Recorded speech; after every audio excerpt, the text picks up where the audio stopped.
কাছে এই পর্যন্ত যতটুকু তথ্য আছে তার মধ্যে সবচাইতে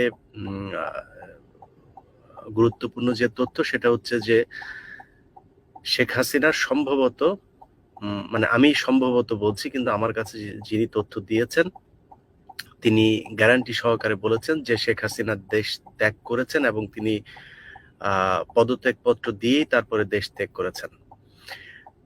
এখন এই মুহূর্তে যা হচ্ছে আপনাদেরকে কিছু বিষয় মাথায় রাখতে হবে। 1971 সালে যখন 16ই ডিসেম্বর যুদ্ধ হয়, যুদ্ধের মানে বিজয় হয়, বিজয়ের ঠিক আগ মুহূর্তে বাংলাদেশে কিছু হত্যাযজ্ঞ হয়েছে, গণহত্যা হয়েছে।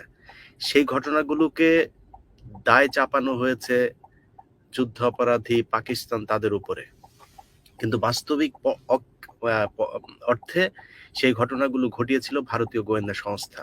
এই মুহূর্তে আপনাদেরকে আপনারা যারা সোশ্যাল মিডিয়াতে অ্যাক্টিভ তারা নিশ্চয়ই জানেন যে কিছু খবর বেরিয়েছে যে ভারত থেকে লোক আসছে, ভারত বিভিন্ন বাড়িতে বাড়িতে গিয়ে তারপরে অনেককে হত্যা করা হচ্ছে। আমার কাছেও এরকম দু একটা তথ্য এসেছে। অতএব এই ঘটনাগুলো যে ঘটছে সেটা আমি জানি না, কিন্তু ঘটতে যে পারে সেটা আমি কনফার্ম, কারণ এই অভিজ্ঞতা, এই ধরনের নজির 1971 সালেও এই দেশে হয়েছে। পাকিস্তানি বাহিনী যখন একেবারেই বন্দি, কোণঠাসা, তাদের আগ্নেয়াস্ত্র, তাদের গাড়ি, তাদের যন্ত্রপাতি যা আছে সবকিছু ভারতীয় বাহিনীর অধীনে, তাদের কাছে তারা যখন জিম্মি হয়ে আছে, সেই সময় পাকিস্তানি বাহিনীর পোশাক পরে তারপরে তারা গিয়ে বিভিন্ন জায়গায় ধর্ষণ, হত্যা, এই যে শেষ মুহূর্তে বুদ্ধিজীবীদেরকে হত্যা করা। এই বুদ্ধিজীবীরা তো কেউ মুক্তিযুদ্ধে যায় নাই। প্রতিটা বুদ্ধিজীবী রাজাকার ছিল, এই যাদেরকে 14ই ডিসেম্বরে মারা হয়েছে। তাদেরকে কেন পাকিস্তান মারবে? অতএব এই মুহূর্তে তারা জানে, তারা এই যে কদিন ধরে যে আন্দোলন হলো, এই আন্দোলনের ভেতরে যারা যারা সামনে ছিলেন এরা তো খুবই ছোট বাচ্চা, তাই না? এরা তো, এদের ভেতরে ওই ধরনের অভিজ্ঞতাও নাই, এরা এইসব নিয়ে অত কিছু জানেনও না, বুঝেনও না। তাদের মনে যা চেয়েছে, যেটা সত্য তারা মনে করেছে, তারা সেটাই বলেছে, সেটাই করেছে। কিন্তু ভারতীয় গোয়েন্দা সংস্থা তাদের এই যে ভিডিও ফুটেজ গুলো তারা দেখছে যে কাদের কাদের ভেতরে, মানে শেখ হাসিনার বিরুদ্ধে যারা কথা বলে তাদের তো আসলে সবচাইতে বড় যেটা, সেটা ইসলামী মূল্যবোধ থেকেই কথা বলে, এবং এটাই হচ্ছে ভারতের জন্য সবচাইতে বড় সমস্যা। দেখবেন ভারতীয় যত, বাংলাদেশে যত ইসলামী স্কলার, বাংলাদেশে যত বুদ্ধিজীবী যারা কিনা সত্য কথাটা বলে, সেই মানুষগুলোকে ভারত গুম করেছে এই পর্যন্ত। যতগুলো ঘটনা, ইলিয়াস আলীকে কেন গুম করা হয়েছে? কারণ ইলিয়াস আলী তিস্তা চুক্তি নিয়ে বিএনপির নেতাদের মধ্যে সবচাইতে বেশি সরব ছিলেন। তার জন্য সিলেট এলাকায় অনেক কিছুই ভারতীয় গোয়েন্দা সংস্থা করতে পারছিল না, এই কারণে তাকে করা হয়েছে।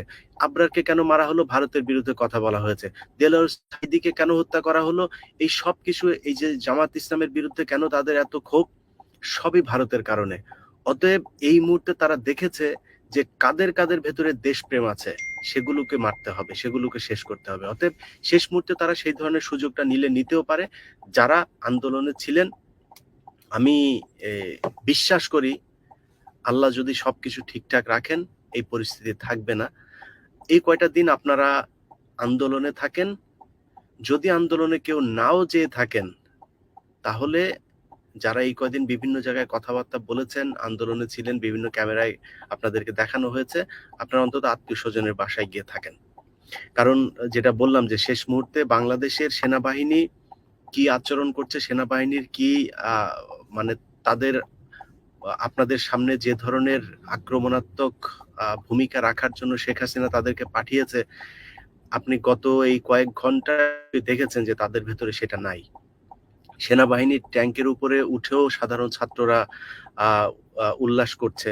অতএব সেনাবাহিনী কখনো বাংলাদেশের জনগণের বিরুদ্ধে গিয়ে দাঁড়াবে না, কিন্তু যেটা করবে সেই আগেও, এখন হয়তো বাংলাদেশের সেনাবাহিনীর পোশাক পরে, সেনাবাহিনীর গাড়িতে করে, এভাবে তারা ভারতীয় গোয়েন্দা সংস্থার লোকজন এগুলো করতে পারে। অতএব তাদের ব্যাপারে সাবধান হতে হবে। আর আগামীকালকে যেহেতু ছুটি দেওয়া হয়েছে, তারপরেও এরপরে যেদিনই আপনার কোর্ট খুলবে, অফিস আদালত সবকিছু খুলবে, আপনাদের কাছে আমার অনুরোধ, যাদের বিভিন্ন মামলার হাজিরা দেওয়ার কথা আছে, কেউ মামলায় হাজিরা দিতে যাবেন না। কোর্ট কাচারি সবকিছু বন্ধ। এই সরকারের অধীনে কোনো বিচার কোনো কিছু চলবে না। কারণ আপনি যদি সেই পিলখানা হত্যাকাণ্ড একটা বিচার প্রক্রিয়ার মধ্য দিয়েই এই বিডিআর এর নিরীহ যে সৈনিক তাদেরকে হত্যা করা হচ্ছে, তাদেরকে দীর্ঘদিন ধরে জেলখানায় ঢুকিয়ে রাখা হয়েছে।